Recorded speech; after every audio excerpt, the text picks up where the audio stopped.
pressure cooker இப்படிக்கு Rose தொடர்கிறது. Welcome back. You வாட்சிங் ஐடியல் ப்ரெஷர் குக்கர் வழங்கும் இப்படிக்கு ரோஸ். உங்களுக்கு என்ன நடந்துச்சு? எதுக்காக நீங்க வித்தீங்க? எனக்கு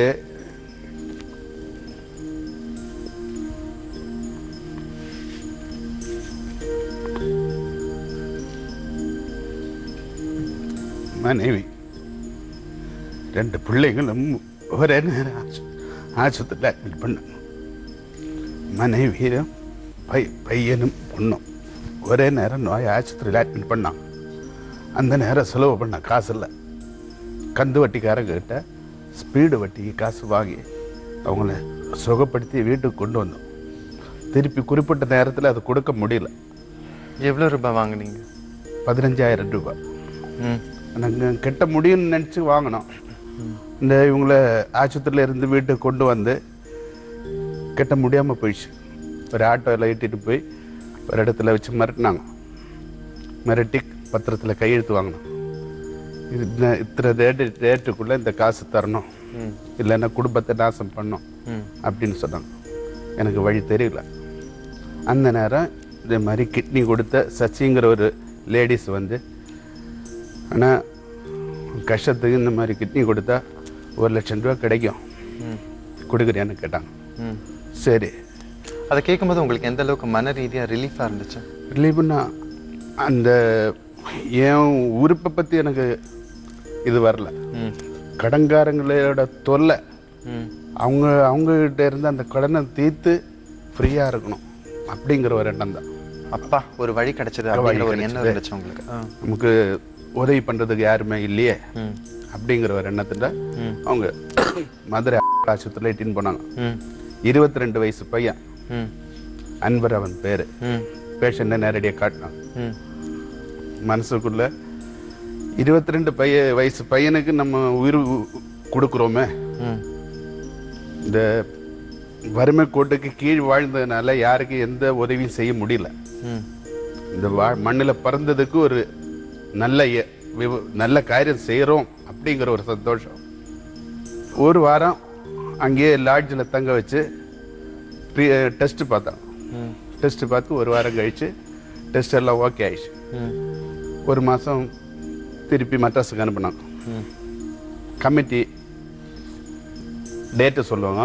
அந்த டேட்டு சொன்ன பிற்பாடு ஆப்ரேஷன் டேட் தருவாங்க அப்படின்னு சொல்லி ஆஸ்பத்திரியில் கமிட்டி போட்டாங்க. கமிட்டியில் வந்து அந்த பையனுக்கு நான் பையனோட அப்பாவோட ஃப்ரெண்டுங்கிற முறையில் தானம் பண்ணதா சொன்னோம். தானம் பண்ணதா சொன்னதுனால அவங்க கை ஆப்ரேஷன் பண்ணி டேட்டு கொடுத்தாங்க. உங்ககிட்ட அந்த மாதிரி எழுதி வாங்கினது உண்டா? என்னன்னு சொல்லி எழுதி வாங்கினாங்க?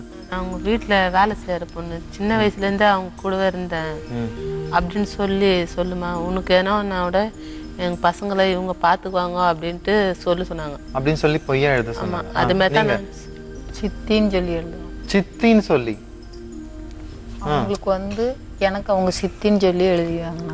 அதாவது ஏன் அப்படின்னு கேட்டீங்கன்னா, தானம்னு சொல்லும் போது உறவு முறை வரணும். அதான் சட்டமா இருக்கு. அது நமக்கு தெரியாது. ஆனா நீ இப்போ அந்த பையனோட அப்பாவுக்கு ஃப்ரெண்டு, அவரு நமக்கு ஒரு நிறைய உதவி செஞ்சிருக்குது. இப்போ அந்த பையனுக்கு இந்த மாதிரி பிரச்சனை வந்துருக்குறதுன்னு நான் முன் வந்து பையனுக்கு தானம் பண்ற மாதிரி எழுதி சைன் வாங்கினேன். ஆப்ரேஷனுக்கு அனுப்பினாங்க. ஆப்ரேஷன் பேஷண்ட்டும் என்னையும் ஒரே ரூமில் கொண்டு போய் ஆப்ரேஷன் அந்த கட் பண்ணுற வரையிலும் ஞாபகம் இருக்குது. அப்புறம் ஞாபகம் ஒரு அரை மணி நேரம் கழித்து வார்டுக்கு கொண்டு வந்தாங்க. அப்போது உடம்பெல்லாம் ஒரு மாதிரியாக இருந்தது. ஒரு 2 நாள் 3 நாள் அதே பெட்டில் இல்லை. நீங்கள் அது வரைக்கும் தானம் அப்படிங்கிற ஒரு விஷயத்துல நீங்க சந்தோஷமா இருந்தீங்க. ஒருத்தருக்கு நம்ம உயிர் கொடுக்க போறோம் அது அப்படிங்கிற ஒரு நல்ல எண்ணம் உங்களுக்கு இருந்தது. ஆனா ஆபரேஷன் தியேட்டருக்கு போற கொஞ்ச நேரத்துக்கு முன்னாடி வரைக்கும் உங்களுக்கு பயம் இல்ல? சுத்தமா பயம் இல்லையா? சுத்தமா பயம் இல்லை. என்ன கேட்டா அதை விட முக்கியமான பயம் இங்கே இருக்குதே, ஊர்ல இருக்குதே.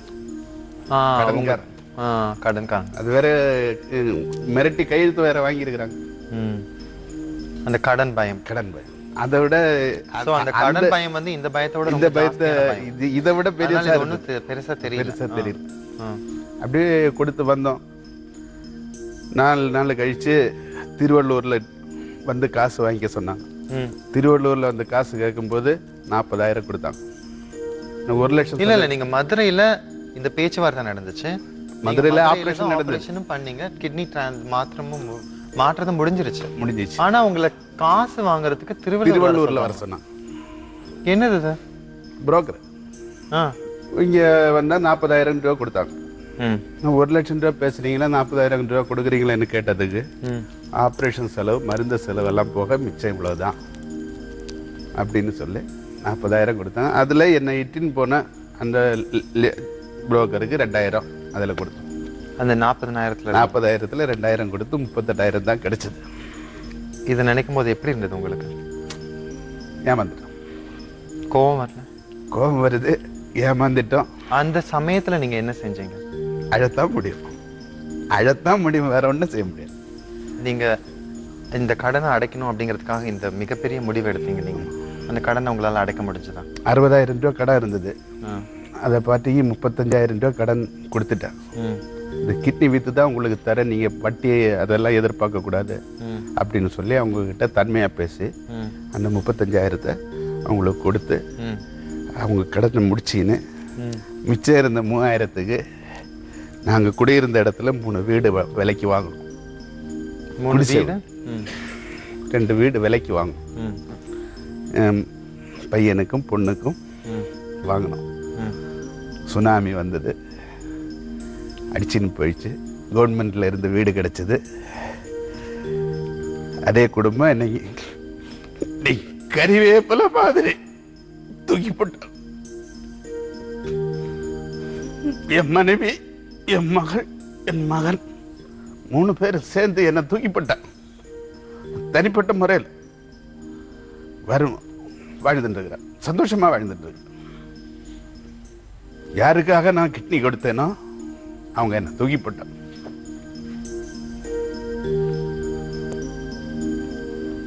யாரு மேல உங்களுக்கு கோபம்?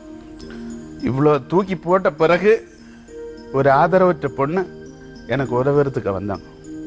இப்போ அந்த பொண்ணு என் கூட நான் கல்யாணம் பண்ணி குடும்பம் நடத்திட்டு இருக்கிறேன். அதுக்கு யாரும் இல்லை, எனக்கும் யாரும் இல்லை, உங்களுக்கு எல்லாருக்கும் தெரியும். இப்போ அந்த பொண்ணு தான் டீ கடையில் வியாபாரம் பண்ணிட்டு இருக்கு. உங்க கூப்பிட்டு நான் வந்துருக்கேன். அந்த பையனுக்கு என் உயிரை கொடுத்தேன் பார்த்தீங்களா? என் உயிர் அந்த பையனுக்கு கொடுத்தேன் பாருங்க. தெய்வம் எனக்கு கொடுத்த வரை அது நான் கொடுக்காம இருந்த இந்த வரை எனக்கு கிடைச்சிருக்காது. அந்த வகையில் சந்தோஷமா இருக்கிறேன். கொஞ்சம் கடன் இருக்கு, வறுமையா இருக்கு. உங்க குடும்பத்துக்கு தெரியுமா நீங்க வந்து இந்த கடன் அடைக்கிறதுக்கு உங்க கிட்னியை வித்தீங்க?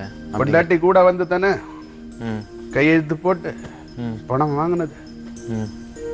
உடல் அளவில் உங்களுக்கு எந்த அளவுக்கு வேதனை? சத்தமா பேச முடியாது, ஸ்பீடா நடக்க முடியாது, வெயிட் தூக்க முடியாது. அப்படிங்கிற ஒரு சூழ்நிலை வந்த உடனே கறிவேப்பிலை தானே, என்ன பிரயோஜனம் இருக்கு? அதனால கறிவேப்பிலைன்னு தூக்கி போட்டேன். என் உயிரை கொடுத்து நான் வாங்கின வீடு எனக்கு தெரியாம 1,00,000 ரூபாய்க்கு வித்து ஜாலியா இருக்கிறான். நான் பங்கு கேட்கல, என்ன ஏன் வித்துன்னு கேட்கல. என்ன வெறுத்துட்டாங்கல்ல,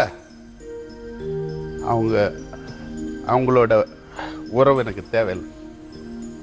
என்ன எதிர்பார்ப்போட இப்ப வாழ்ந்துட்டு இருக்கீங்க வாழ்க்கை? அது